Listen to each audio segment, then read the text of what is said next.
Welcome to the fourth edition of the NAIA Weekly Football Report. I'm your host, Alan Grossbach, alongside Chad Waller, coming to you from the NAIA headquarters in downtown Kansas City, Missouri. You know, this is an exciting week, Alan, as each week has been before this, but now we're just past the midway point of a lot of team schedules. So those teams are vying for a conference title as we head into middle October. Yeah, this is when it's been exciting so far, and this is where the season really starts to ramp up as teams are even fighting harder for those few spots in our playoffs. As we have the last few weeks, each week we'll take a look back at last weekend's games, go behind the scenes of the top 25, look into games of the week, highlight milestones, and showcase feature stories from around the NAIA.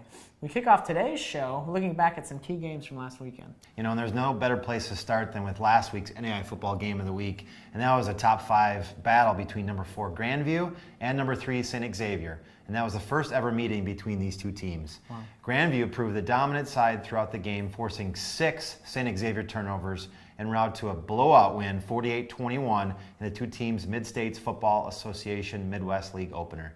In addition to a tough defensive effort, the Viking offense was showcased as they tallied a season-high 581 yards of total offense, including almost 300 rushing and almost 300 yards passing, so a good combination of the two. Grandview led from the start with 2 touchdowns in the game's opening 11 minutes en route to a 35-14 halftime lead. Wow.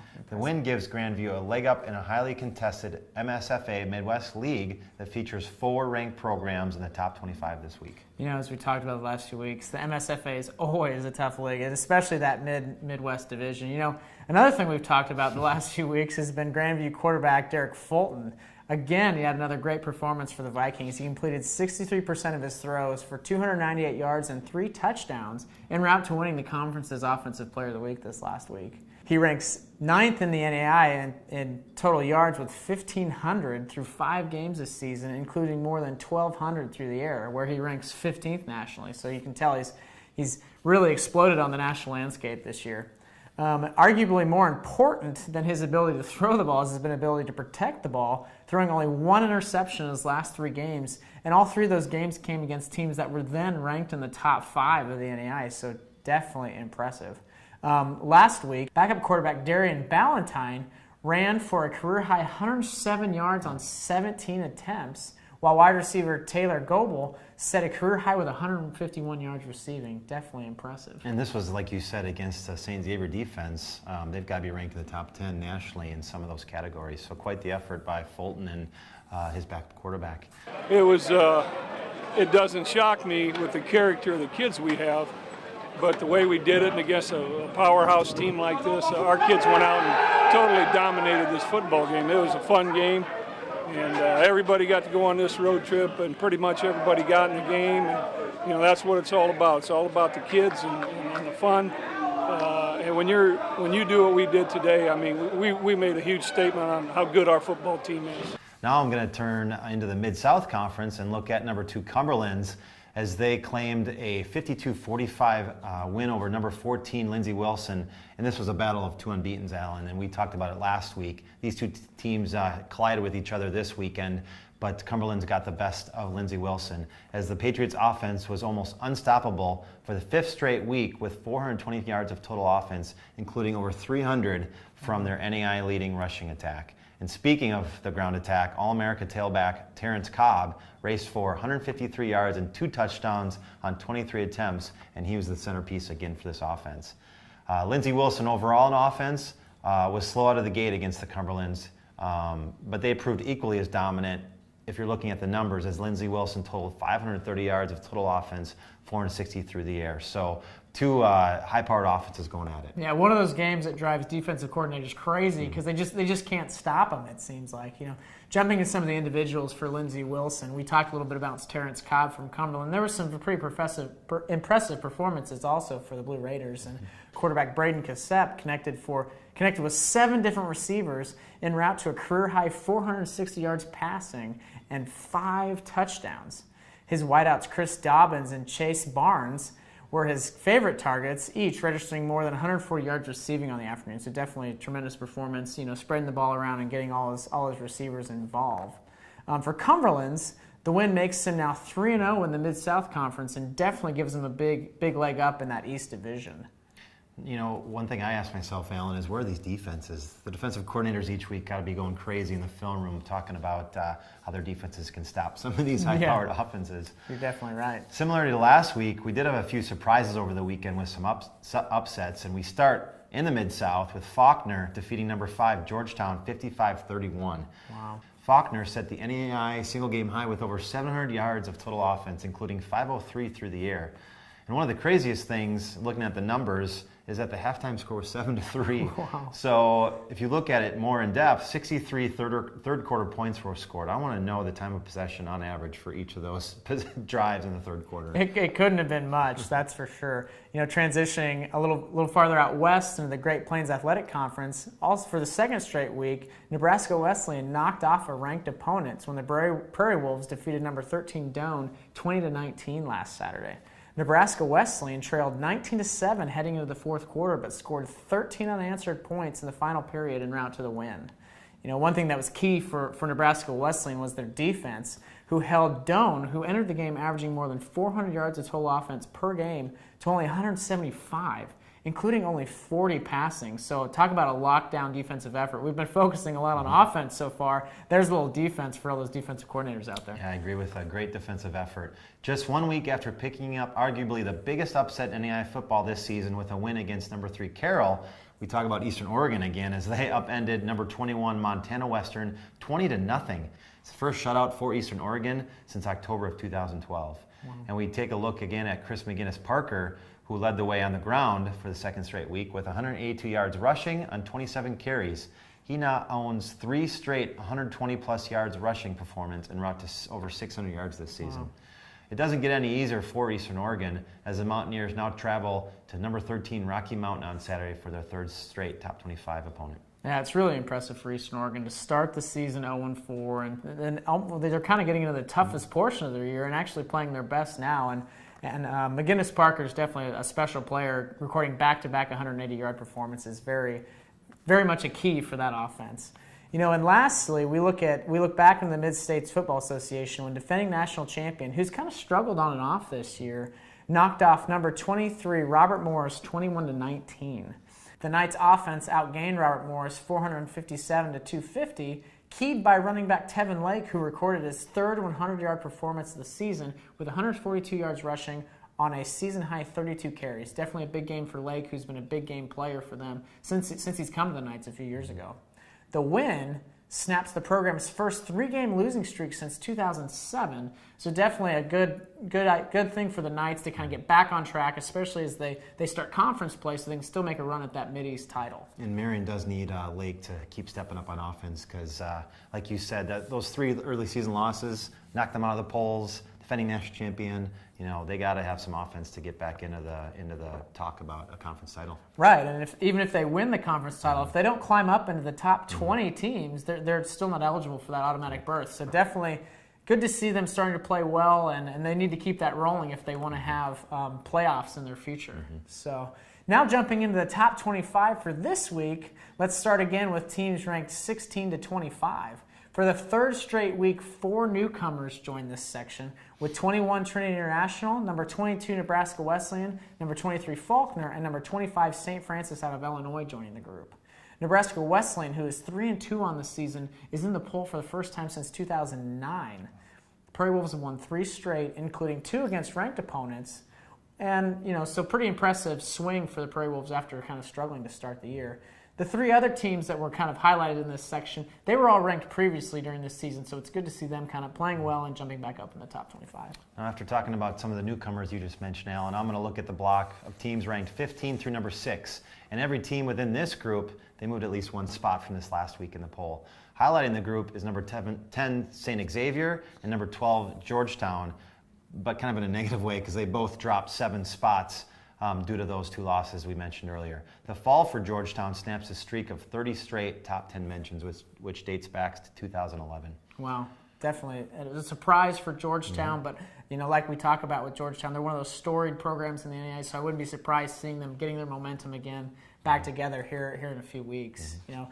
And talking about kind of surprises, one of the big surprises in NAIA football this season, in my opinion, has been Benedictine out of the Heart of America Conference. They jumped to number 5 this week, and it's their first top 5 rankings since 2002.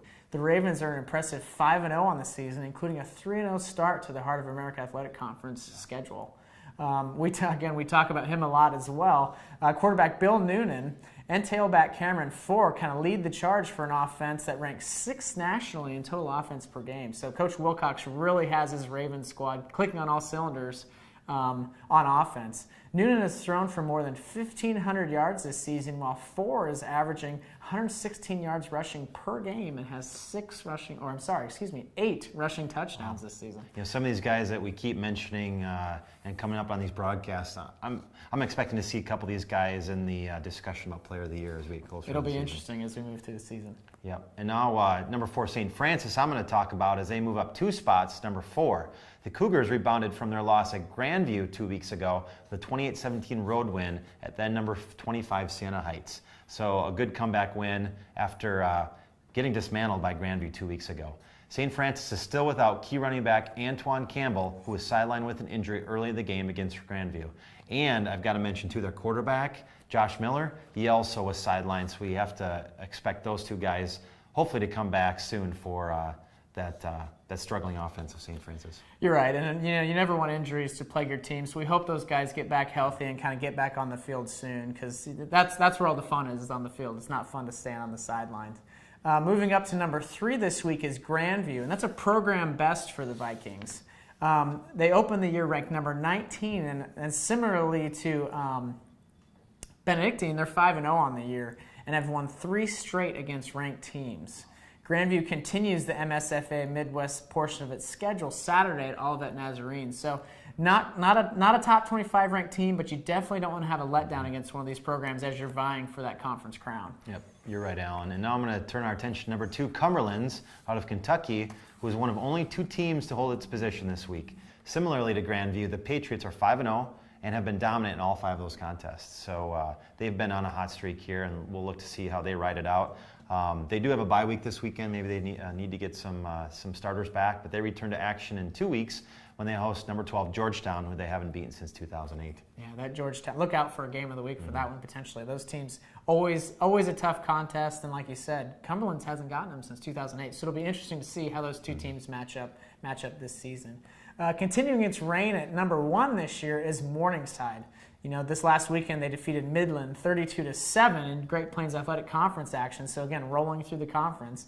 The Mustangs were the unanimous pick at number 1 for the 4th straight week. And this season they have outscored their opponents 215-59 and are averaging just under 600 yards of total offense per game. So video game-like numbers for Morningside this season on offense. The Mustangs return to Great Plains Athletic Conference action on Saturday when they host Hastings. And, you know, looking back at Morningside's schedule, they've already played Nebraska Wesleyan, beat them early in the year. Now they've got a stretch of 3 or 4 games in October where combined opponent record is under 500. So they look to set themselves up nicely as they get the stretch run of into the playoffs. Right. And now I'm going to talk about some of the undefeated teams which we've mentioned, but we want to peel back some of the records with those 5 teams. And we've got Grandview still at 5-0, Benedictine, Concordia, Nebraska, and Cumberland's at 5-0. We still got Morningside at 4-0. So 5 teams, and last week we had 6. So we've got 1 less team this week. Concordia, Nebraska, faces the toughest test amongst this group as they play number 22 Nebraska Wesleyan in GPAC play. Speaking of the GPAC, they're the only remaining team in the NAIA Football to boast 2 undefeated teams, Morningside and Concordia. And both those teams will meet up in a couple weeks on November 2nd in Sioux City, Iowa. And if it plays out right, those 2 teams could still be undefeated. Yeah, it'll be really interesting to see if they can kind of keep, both squads can keep that undefeated streak going, because that game's late enough in the year that could have, you know, very serious implications on who gets the automatic bid out of the GPAC conference for the football championship series. So that should be fun to look forward to. You know, now let's turn our attention to some key matchups coming this weekend. Saturday features 3 games that pit ranked teams against each other. And we'll start in the Mid-States Football Association, as we seem to so often do, as number 10 St. Xavier travels to number 4 St. Francis. You know, this is a matchup of 2 traditional powers in the MSFA. One interesting note is this is the first year that they've not in the Mid-East together for quite a while. St. Xavier is looking to rebound after that tough loss to Grandview last week, and St. Francis is just trying to get healthy and continue their stellar play this season. You know, in the next game, also in the MSFA, is number 21 Trinity International at number 9 St. Ambrose. The Trojans, who've kind of bounced in and out of the top 25 the last couple weeks, are looking to solidify themselves within the poll, while St. Ambrose is almost quietly, working their way towards that second playoff berth. And lastly, we move into the Great Plains Athletic Conference. You've kind of touched on this game already. Is number 22 Nebraska Wesleyan at number 15 Concordia, Nebraska. The Bulldogs put their unbeaten record on the line against a tough Nebraska Wesleyan squad, especially their defense, as we highlighted earlier. Both teams are kind of looking to keep pace with Morningside in the Great Plains Athletic Conference standings. Alan, if I were to put the most interesting game to watch is probably that St. Xavier at St. Francis game. Like you said, St. Xavier is coming off pretty bad loss against Grandview this past week, see if they can rebound. And then St. Francis, we'll see if their offensive starter at quarterback and running back are healthy, and we'll play in that game. Yeah, it could be interesting. And two teams that I'm interested in the other two games, because those are they're four teams that are kind of just, well, St. Ambrose not so much because they were in the playoffs last year, but 3 out of the 4 teams are really emerging this season as top 25 teams. In the past they've kind of bounced in and out, so it'll be interesting to see what a Concordia, Nebraska could do, who's undefeated this year, and some things like that. And another thing to look forward to this weekend is where the upset's going to be. Mm-hmm. That's one thing we've seen throughout every week so far this year is that no top 25 team is safe. There's definitely some parity. That and then the 5 undefeated teams. Who's going to knock off which one of those 5 undefeateds, if at all? Right, definitely an interesting weekend coming up. Well, that puts a wrap on this edition of the NAIA Weekly Football Report, brought to you by Play NAIA, the NAIA's Eligibility Center. We hope you enjoyed the show. If you have any story ideas or feedback, please contact Chatterai at the National Office. We'll be back next week with more exciting news around NAIA football. Thanks for watching, and until next time, good night.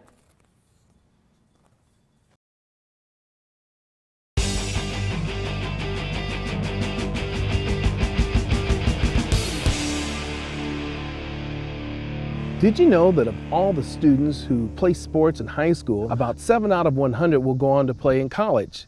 Only about 1% will play for an NCAA Division I school.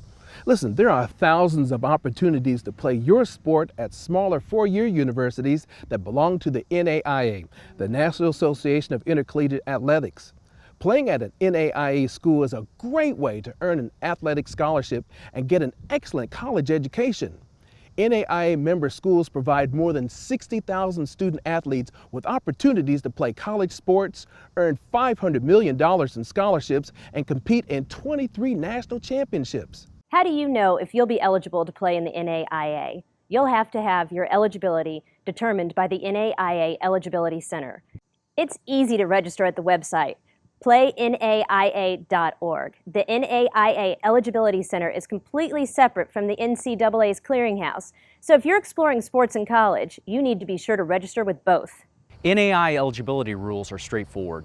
There are no core courses, and you only have to meet 2 criteria after high school graduation: 2.0 GPA on a 4.0 scale, an 18 ACT or 860 critical reading and math SAT, and graduation in the top 50% of your class.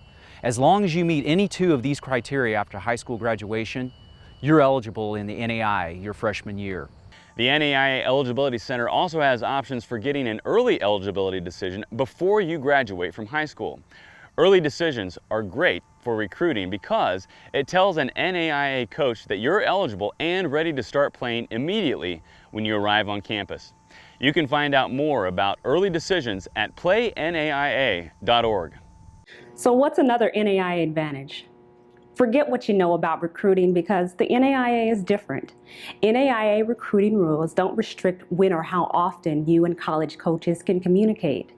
The NAIA's approach allows you and the coach to develop a rapport so both of you feel confident that you're making the right choice and can fully explore what the NAIA schools have to offer you, both athletically and academically. So play with passion in high school, work to be academically eligible, and use the communication advantage that the NAIA provides to develop relationships with NAIA coaches. Game on!